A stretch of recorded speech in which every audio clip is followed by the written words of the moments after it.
to Product Academy Tough Stuff, the podcast where we cut through the noise and get straight to the toughest challenges in product management. I'm Tanja Lau. And I'm Francesca Cortesi. In each episode, we tackle one tough question. No fluff, no filler. Just candid insights from seasoned product leaders. Our guests deliver actionable, real-world answers.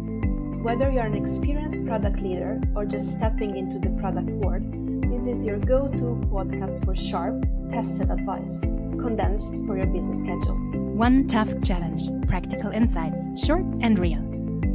Let's dive in.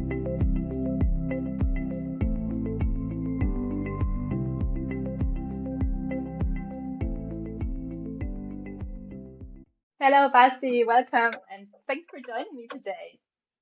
Hey, thank you. Thanks for having me. Today's tough question is, how do I acquire an entrepreneurial mindset? And I thought, what better person to talk to than someone who has sold his first company and went on to found more companies afterwards. So I'm really curious to hear, how do you define an entrepreneurial mindset? What are traits that make someone entrepreneurial, in your opinion? Yeah, that comes to mind. I made actually a rather long list, and I'm happy to share. But I thought it should be condensed, and I think it boils down to two things. It's doing things, and it's being actually, in the end, being accountable for it. And I think a lot of the things that we would think of in entrepreneurs can actually be traced back to these things, right? I thought of one thing is taking risks, thinking of seeing risk as an opportunity versus something I'm afraid of. In Germany, we have the good, if you look at the glass, is it half full, half empty? I think with the entrepreneurial mindset, it's half full. It needs to be half full, else you don't take the risk. I think it's being a good leader. This is, you want to get people there. You give people a why. It's thinking ahead, right? And not like just we do this and then I have no idea anymore. But this all, you can all trace it back to, this is actually what accountability is. I take care, I own it. It's embracing conflict, right? Saying, when I take risks or change something, that's actually a good thing rather than, oh boy, that's I don't want to do that. It's staying in the game, right? It's in the long run and not saying just, yeah, I did this and now I'm running away. You guys have fun over here. That's again all accountability, and I think it's also drive, and wanting something. That's the doing it, thinking in goals, having goals, running towards the goals, and I think what we've recently also seen is a lot of your gut feeling is part of the listening to your gut feeling and actually then executing on that. But I think that's again the do part. So I think it's these two. I think can trace back to these larger two things, and then it's not the same for everyone. And I think it also part of the magic is it's not as definable as other things might be.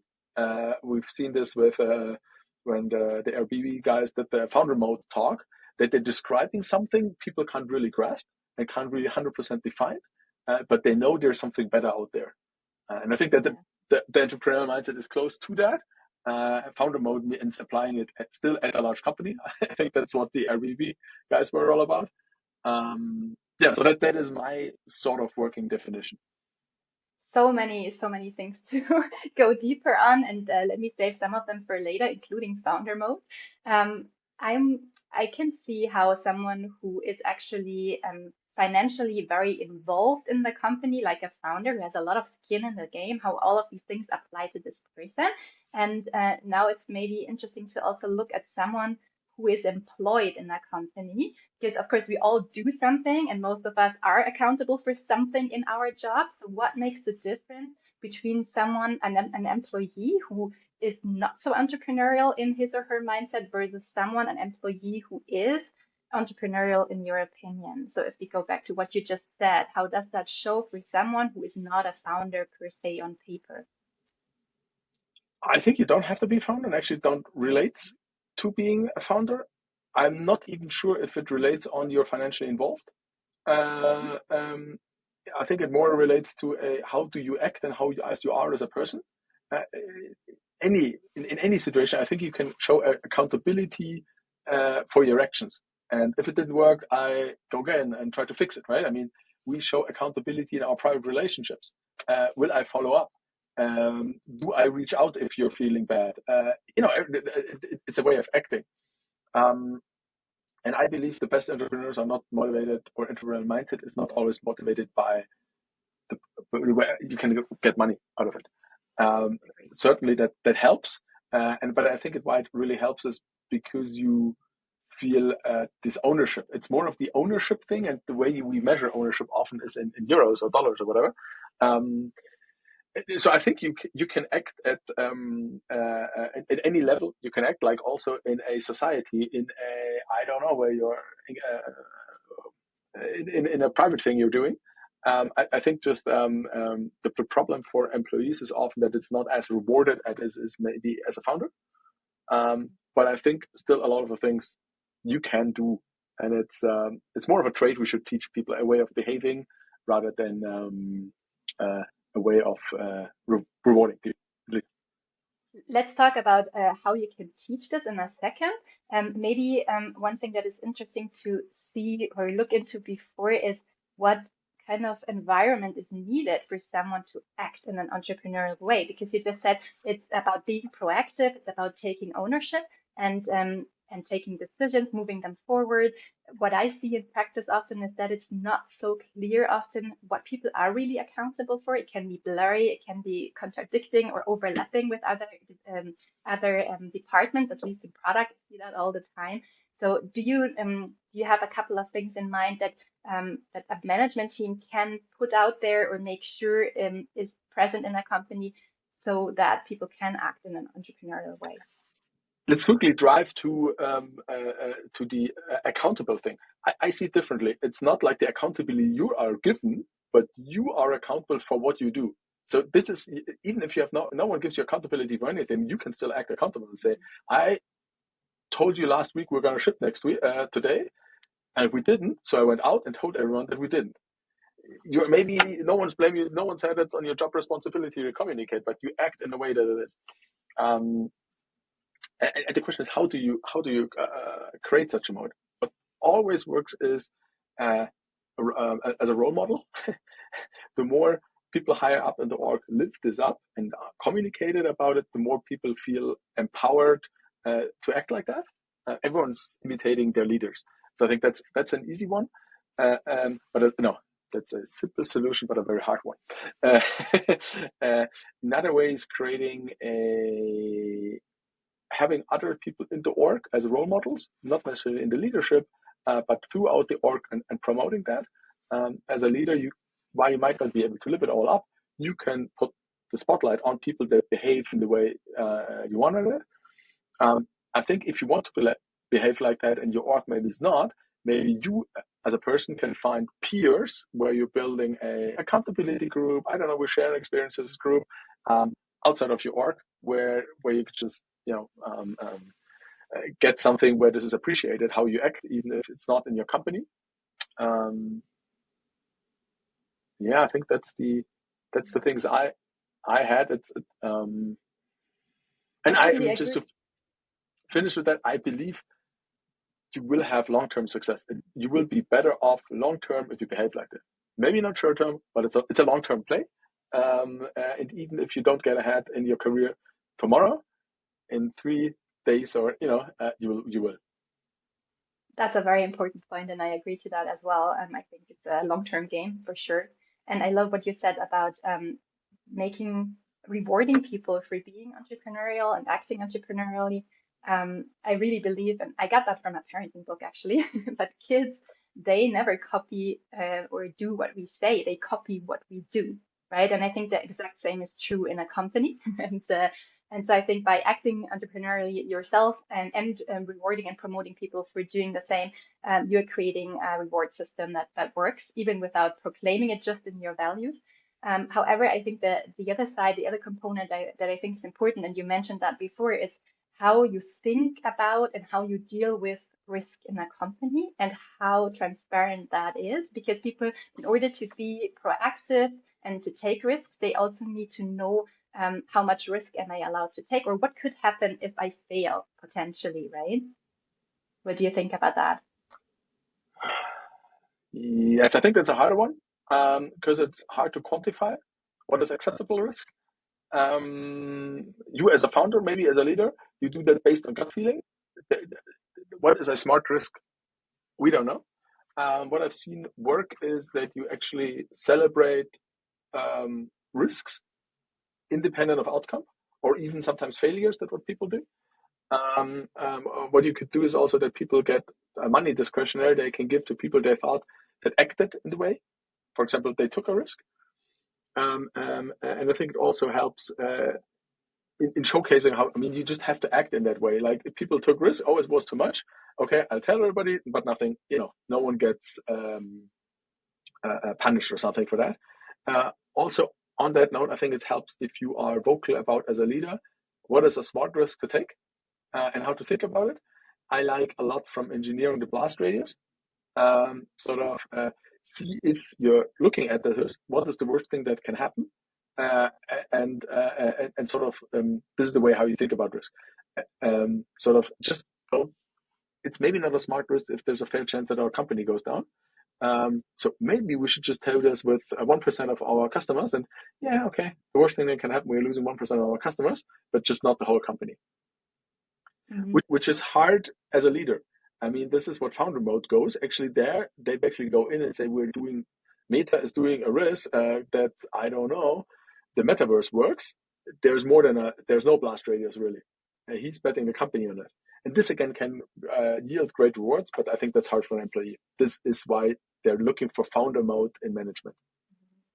And I think a lot of this has to do with decision making and decision architecture in a way, right? And then people talk about one-way door versus two-way door decisions, right? And how reversible are they? How risky are they for us? So I think it helps a lot also in the whole educating people about decision making when you as a leader are transparent about how you make your decisions. And I think, and that's my opinion, that this is not done so often in companies, that often these things happen behind closed doors for people who are not in the leadership team. They don't know exactly how people came up with a strategy and so on. So the more transparent and also more experienced managers and founders are on like talking people through their decision-making process, that others can learn from it also by watching it and being a part of the process in a way. Do you agree, or have you experienced something like this in your companies?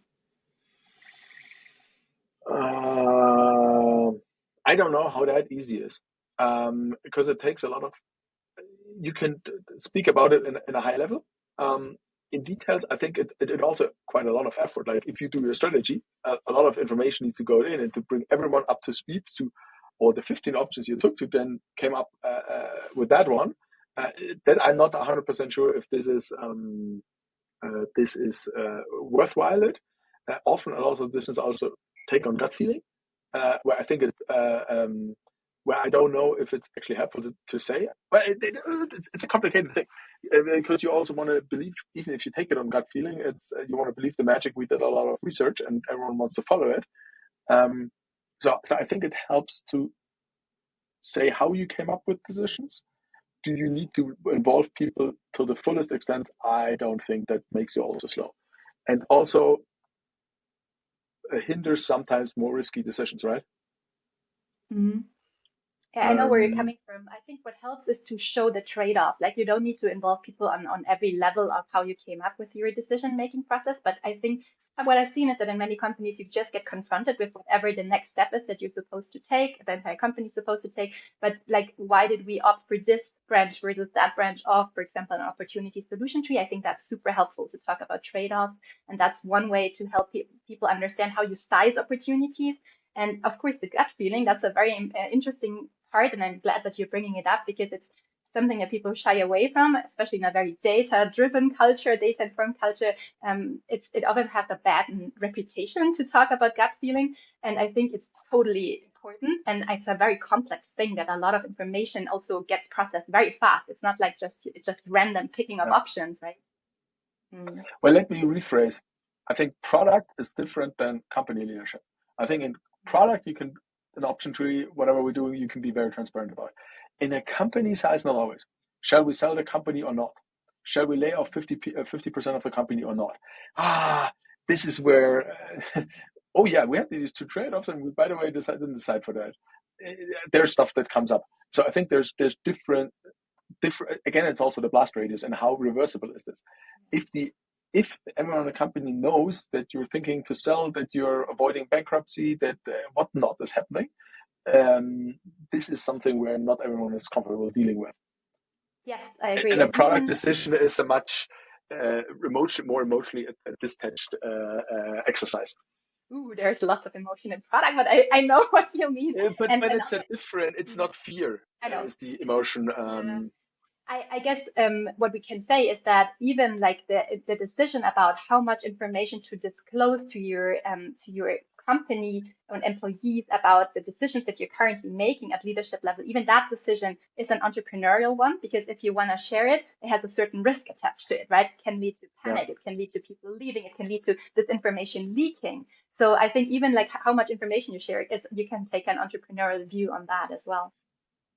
And I think also the larger the company gets, the better you need to be and clear, and especially clearer in communication you need to be, and the less uncertainty you can show. If you're a 4-person company, it's just, oh, I don't know where we're going next week, but I'm working on it. Trust me. You don't want the Google CEO to tell you that he does not know where they're going. So that also depends on size, how you need to run it. Yes, I can imagine. So we talked about how to teach an entrepreneurial mindset and if that's even possible and to which degree. I would be very interested to know your take on that because you now founded a new incubator, Schub, right, in Munich. And so I assume that the people that come to your space now, they already think of themselves as entrepreneurial people. But do you think like anyone can learn this kind of mindset or are there certain limits? What's your take on that? Mm, I think everyone can improve on that mindset, and it's not something that you learn like as a university exercise. It's actually something like it's a personal trait you need to have, and this is something like you going to the psychologist and you learn how to deal better with conflict. It's if you want to. So that's one of the challenges I'm facing. It's not that you read up 3 management books on and then you conflict is good now I embrace it and I really like it. So it's a way you need to change something in the way you are. And so this is why it's different in learning from you go to the university and then that's it. So I think you need to have, as you mentioned with the kids book, you need to have role models which you can try to imitate and practical learning. And it's a lot of I try, I fail, I try, I fail, I try, I fail. I think that's just a different kind of learning that it's here. It's not like you understand relativity theory and then you're like, boom, now I can apply that. Um, so I think role models really helps. It's an environment that is supportive, that also has potentially role models.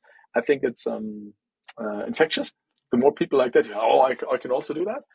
And potentially coaching or an accountability circle can help where if you don't have that where you are, you get that. And I think you can also what I like this like I had this in one book. I don't know where they this person had a virtual board meeting, and back then it wasn't virtual, didn't exist. I think it was it LinkedIn or something. Like he thought he had these different people that were role models, and he wanted to be like this. And he always said, what would he or she say to how I'm acting? So you could take your favorite your entrepreneurial heroes and ask yourself, what would they think? Or even use ChatGPT. I think ChatGPT by now you know people that basically tell ChatGPT be like whatever. I would have said Elon Musk a few years ago. And then tell me what you think of my problem. Then you get it from different angles. So you have, I mean, this is maybe the accountability circle when you don't have one. um, Mhm. but that is what comes to mind for me to Yeah. acquire the mindset. I think that's the right thing. It's by doing. It's like Yes. a wood maker, or this one works with wood. You also it's learning by doing. It's not by I am reading 25 books about how wood making is done. Yeah, and one thing that I personally also usually recommend is, for example, to start investing, even if it's just small amounts of money, and you can do that on some platforms with like little amount of money to just like learn how to think from that perspective as well, and think about what kind of information do I need to take better decisions. And yeah, people often think they need tons of money to do that, but you can often start with much less than you think. And for me, that was like being a founder, but also being now invested in some companies, but also part of my personal learning journey. It's interesting that I would have thought that. I wonder what my investment journey teaches me about entrepreneurial mindset. I think that what I'm learning is that I basically don't have any idea. That I can't deduct. It's sort of, you get to the gut feeling, you have the data driven actually often doesn't work.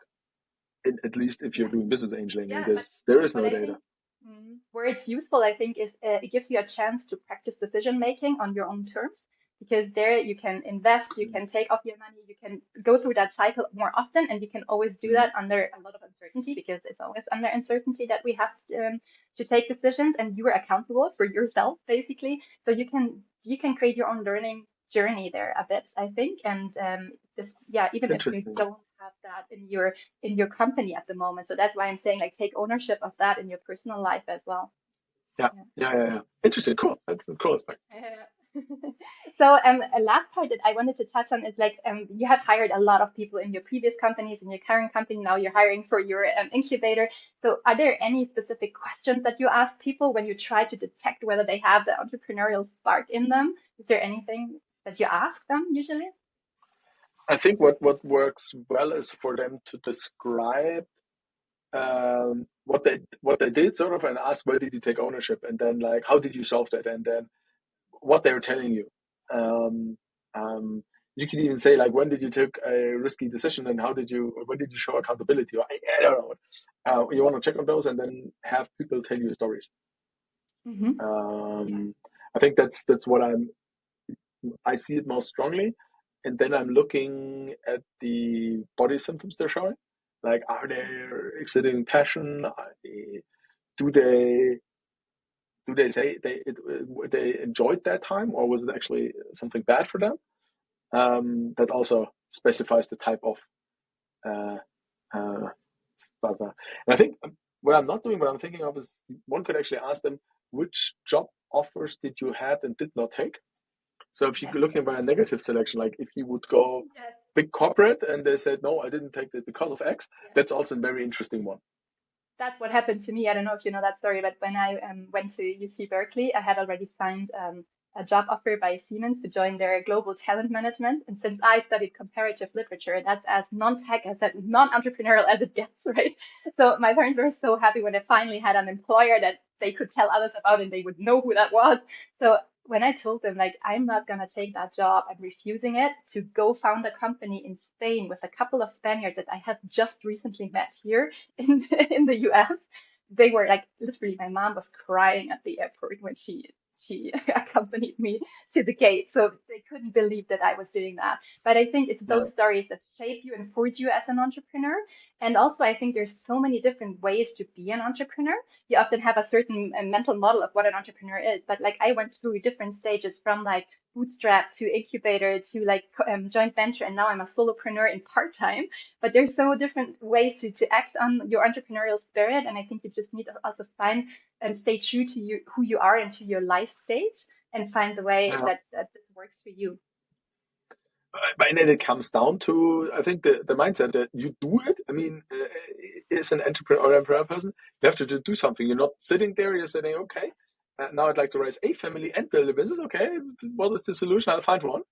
And you show accountability to yourself, right? Some things didn't work, but you continued and said, that worked, but I have to change. Um, Exactly. um, and I think it's good that, as to your story with your parents, this is much more known these days. And I think the way why it's more accepted is because there's role models. People see that this actually works.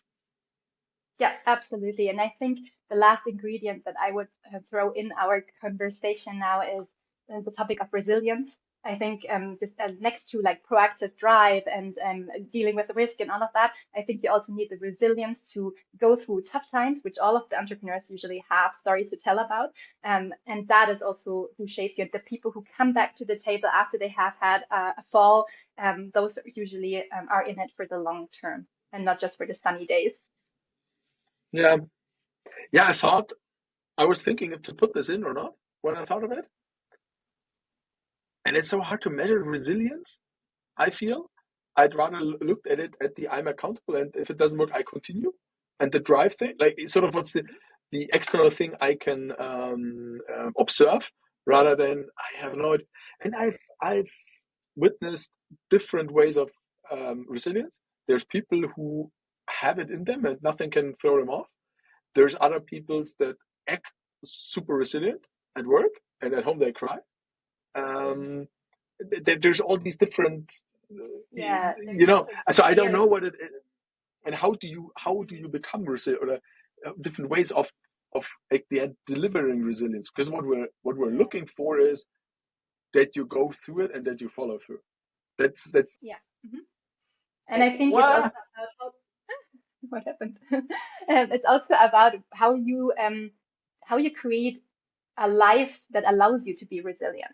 That's another part of it. I think often it's for these people, how do they recharge? Do they know what gives them energy? What takes energy from them? All of these things are part of the personal growth, where I had to learn a lot of things about myself that made me more resilient for my business and my entrepreneurial journey as well, I think. So it has so many layers. It's hard to answer in one sentence, but I think resilience for me is part of the mix, but on different layers, it will show up differently. And I agree, it also shows in how you have drive, how you return to the table after a setback, and so on.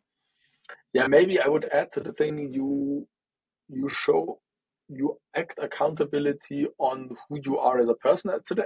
So I think this is what the whole resilience just comes down. You take care of yourself, and it's sort of it's hard to phrase, and you only see it in the results. But this is people that at least if you are, it's very complicated. I don't know. I'm not sure if I have a generalized answer. But I'm glad that we touched on this taking care of yourself as a final note of this conversation. I think it's an important trait of entrepreneurs who are in it for the long run. Thank you so much for taking the time to talk to me about this important topic. That was a pleasure. Yeah, best of luck for your new venture, Schub. And let's put some of the links into the show notes so people can follow up later on. Thank you, Basti. Great. Thank you, Tanja. Thank you for tuning in to this episode of Product Academy Tough Stuff. We hope today's tough question gave you practical, actionable insights.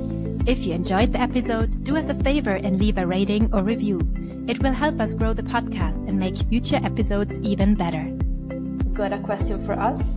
Send an email to toughstuff@productacademy.ch and ask away. We read any submission and might answer yours in a later episode. Thank you again for listening. We'll see you next time with another tough challenge to tackle. Until then, take care.